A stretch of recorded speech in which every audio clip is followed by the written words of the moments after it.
Hey guys, তোমরা কেমন আছো? আশা করছি তোমরাও ভালো আছো, আমিও ভালো আছি।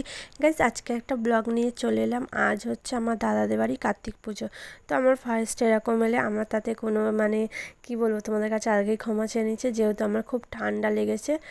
ঠান্ডা বলতে কি, একটু সর্দি ভাব ভাব হয়েছে, তো ওই কারণে আমার গলার ভয়েসটা এরকম লাগছে।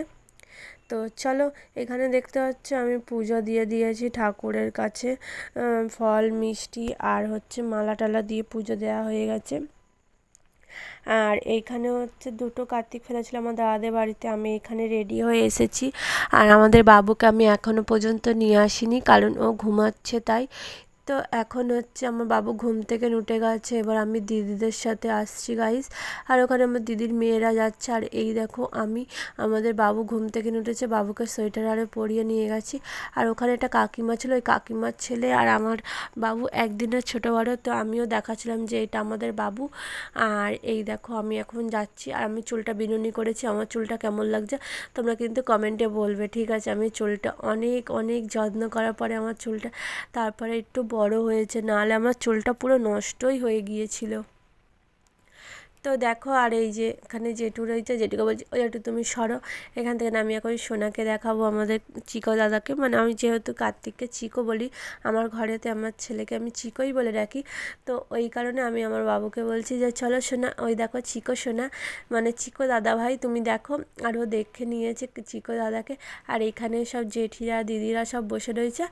আর হচ্ছে তোমার ওই জন্য ও ওখানে তোমার দেখছে সবাইকে। আর এখানে হচ্ছে তোমার কাকি বসে রয়েছে, কাকি বলছে এদিকটাতে নিয়ে আয়। আর এদিকে জেঠি রয়েছে, জেঠি তোমার হচ্ছে আমার বাবুর সাথে কথা বলছে। আর এই দেখো, এইখানে হচ্ছে পুজোর জোগাড় করেছিল, পুজো হয়ে গিয়েছিল, তাড়াতাড়ি পুজোটা শেষ হয়ে গেছে, যেহেতু ব্রাহ্মণদের অনেক পুজো ধরা থাকে না, তাই জন্য এই পুজোটা তাড়াতাড়ি করে দিয়েছে। আর এই দেখো, এইখানে পুজো টুজো হয়ে যাওয়ার পরে মাসি সবাইকে প্রসাদ বিতরণ করছে, এই দেখো দেখতে পাচ্ছ তোমরা।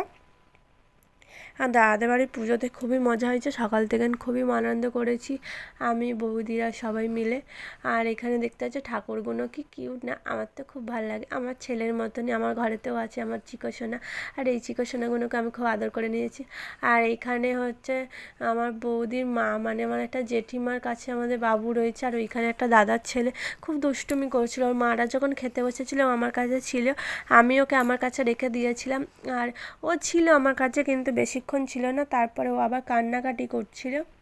আর এই দেখো আমাদের বাবু কি কিউট লাগছে না সোয়েটার পরে। আর হচ্ছে আমার একটা দিদির মেয়ে বলছে ওকে কোলে দে কোলে দে, আমি তাই করি না, একটুখানি কোলে দিয়েই আমি আবার বাবুকে নিয়ে নিয়েছিলাম। আর এখানে আমার দিদির মেয়েরা দেখো, ওদের কাজ জানে, ওরা শুধু হেসেই যাচ্ছে হেসেই যাচ্ছে। আর কি বলবে, এদের আর হাসি আর থামছে না। আর আমাদের সোনা এখানে বসে বসে ঠাকুর দেখছে, দেখে মনে হচ্ছে না কত বড় হয়ে গেছে আমার বাবু। আর গাইস, এইখানে হচ্ছে রান্না হয়েছিল ফ্রায়েড রাইস, আলুর দম, চাটনি পাঁপড়, মিষ্টি আর টক। এই রান্নাটা করেছিল আমার বাবা, যেহেতু আমার বাবা রান্নার কাজ করে। আর রাইসটা এত সুন্দর হয়েছিল না কি বলবো, ওই যে ওইটা আমার বাবা। আর আমার বাবার কাছে আমার বাবুকে দিয়ে আমি খেতে বসেছি। আর ওইটা আমার জ্যাঠার মেয়ে, ওইখানে দাঁড়িয়ে রয়েছে। আর আমার বাবাকে বলছে তুমি বাবুকে নাও, আমি মা এই যে আমার সামনে বসে খাচ্ছে, এটা আমার মা, ওটা আমার দিদি। আমার মা বলছে আমার খুব ঠান্ডা লাগছে, মা শাড়ি পিন করেছিল, তারপরে আবার পিন খুলে দিয়ে আবার এরকমভাবে শাড়িটা পরেছে, যেহেতু মা ঠান্ডা লাগছে তাই। আর এখানে দিদি বসেছে, আমি বসেছি। আর আমার পাশে বসেছে আমার বড় পিসি। আর ওখানে আমার বাবা দেখো বাবুকে নিয়ে রয়েছে। তো চলো আমি খেয়ে নিই। আর তোমাদের ভিডিওটা কেমন লাগলো তোমরা কিন্তু অবশ্যই কমেন্টে বলবে। Like comment share and subscribe করবে যারা ইউটিউবে দেখছো। আর যারা ফেসবুকে আমার ব্লগটা দেখছো তারা কিন্তু অবশ্যই আমাকে ফলো করবে, ঠিক আছে? ফলো করতে ভুলবে না। তো টাটা।